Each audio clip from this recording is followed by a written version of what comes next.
Sure, having a mansion is a sign of wealth, and owning a private jet lets everyone know that you're rolling in the dough. But there's one thing that rises above all else when it comes to luxury, and that's owning your very own private island. Lounging in the sun with a drink in hand, miles away from the nearest person may sound like a dream, but it's a pricey one. Today, we're going to take a look at how much it actually costs and search for an answer to the big question: is owning a private island actually worth it?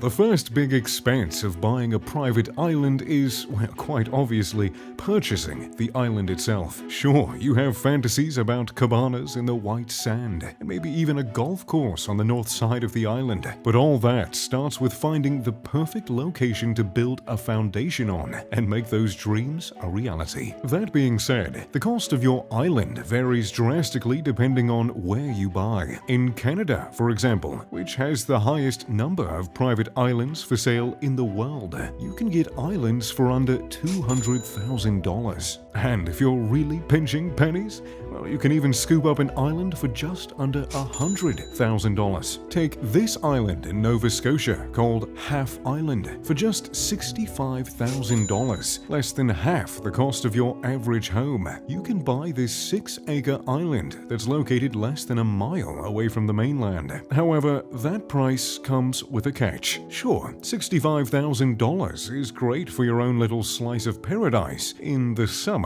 at least. In winter, temperatures around Half Island can reach as low as -22 degrees Fahrenheit. The island is only feasible to live on during summer, and even during the summer, getting supplies can be a hassle. When you're thinking of a private island, chances are you're not thinking of cold, remote locations. You're thinking locations with sandy beaches and palm trees, where flip-flops are considered formal attire. Likely, you're picturing the Caribbean, made up of thousands of islands with hills, sprawling sand beaches, and crystal clear waters. The Caribbean is a breathtaking location to build the tropical oasis of your dreams.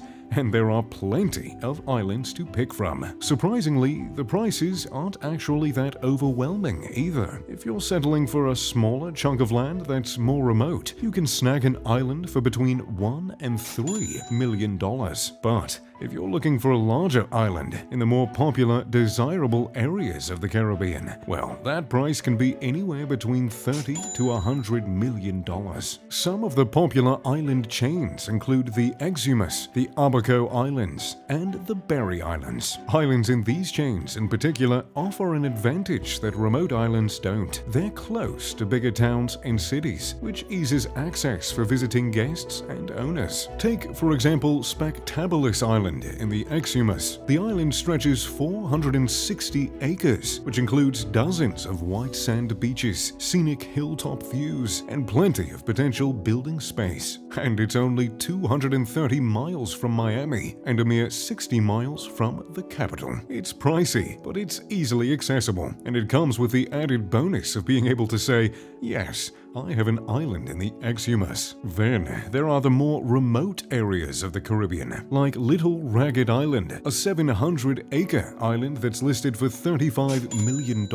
Compared to Spectabulas, you get almost double the land for, well, half the price. And that's not all. Little Ragged Island has 2 ponds, meaning you have access to fresh water, and it has 30,000 feet of shoreline, which is equal to about 5.6 miles. And you'll really have that 5.6 miles of shoreline to yourself, because the 110-mile-long Ragged Island chain is incredibly underdeveloped, with only one small town that has a population of 72 people. In other words, you might as well not buy this island if you have any desire to hit up a local nightclub or dine at a fancy restaurant. Across all these price ranges and locations, the islands we've looked at all have something in common. They're underdeveloped.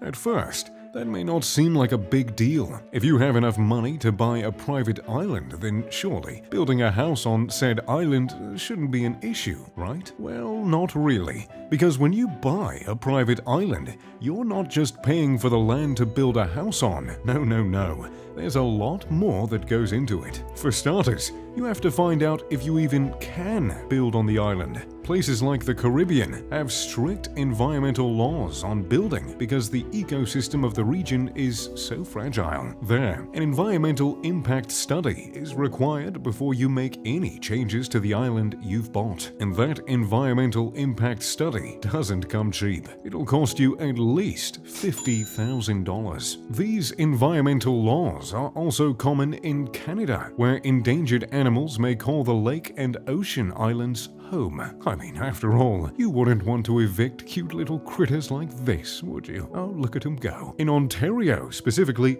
you're only allowed to build if there is more than an acre of buildable land on the island, meaning scooping up a super small island for the cost of your monthly paycheck isn't actually worth it, unless you feel like camping. On top of the expensive environmental study that takes place before you build, there are dozens of environmental protection laws that will increase the price of your build. Things like how you gather water, how you generate electricity, and how you access the island are greatly regulated in order to protect the beautiful lakes and oceans. So, keep in mind how much that'll run the bill up in addition to the standard cost of building a home. But all environmental stuff aside, there are lots of other logistics to figure out. Firstly, shipping building supplies to the island, which doesn't come cheap. Along with the building supplies, you'll need to get heavyweight building equipment on the island, which requires specific boats. And once you've dropped thousands and thousands of dollars to get the supplies to your doorstep, you need to have skilled contractors, plumbers, and electricians on the island daily. And if your island is miles and miles away from the nearest town with hotels,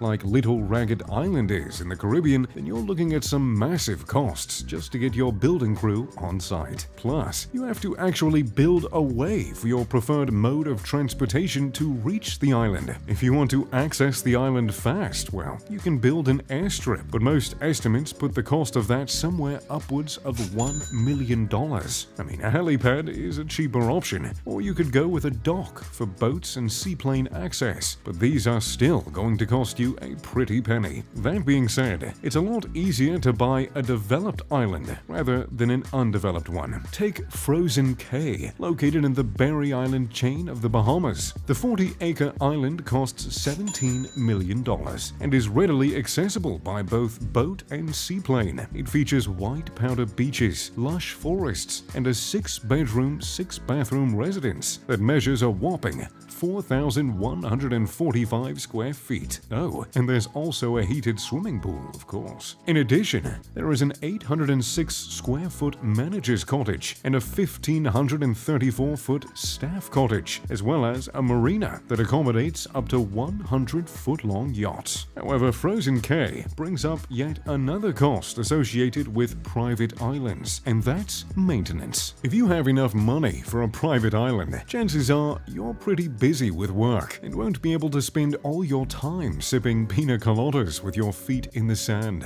Leaving the home unoccupied puts you at risk of squatters, break-ins, and other damage, so having the island occupied and taken care of is a necessity. Though I've spent much of the video talking about the costs associated with having your own private island, there's also a potential to make money when you're not occupying your home. Private island rentals are wildly popular for the wealthy, including myself. Islands like Swanee Cay in the Bahamas have a minimum cost of $14,000 per day, but that's just for double occupancy. Each additional person costs $500 per day, so bringing just 4 more people will cost you $16,000 per day at a minimum, not including gratuity. In other words, if you own that island, you can make some darn good money. If Swanee Cay is rented out just as a double occupancy at the lowest rate for every day of the year, the property will bring in at least $5 million. There is that wonderful benefit of additional income that comes with owning a private island, but it'd be wrong of me not to mention the other benefits, which is simply owning a slice of paradise. Having your own escape miles and miles away from the nearest person is a joy like no other. Waking up and walking down to the beach that is yours, sipping wine on the deck that is yours, overlooking the ocean in your underwear if you want, because, well, it's your island. You make the rules. There's all sorts of reasons that people dream of owning private islands. That being said, It's time to answer the big question. Is owning a private island worth it? Well, I suppose that's up to you to decide. Are the insane costs, time-consuming regulations, and painstaking transportation of building supplies and amenities worth lounging on an island you can call home? What do you think? And if you had your own private island, what would you name it? Be sure to let me know in the comments down below. Thanks for watching. If you enjoyed the video, make sure to leave a like and subscribe. As always, I'm Mr. Luxury. Pip pip, de doodly doo.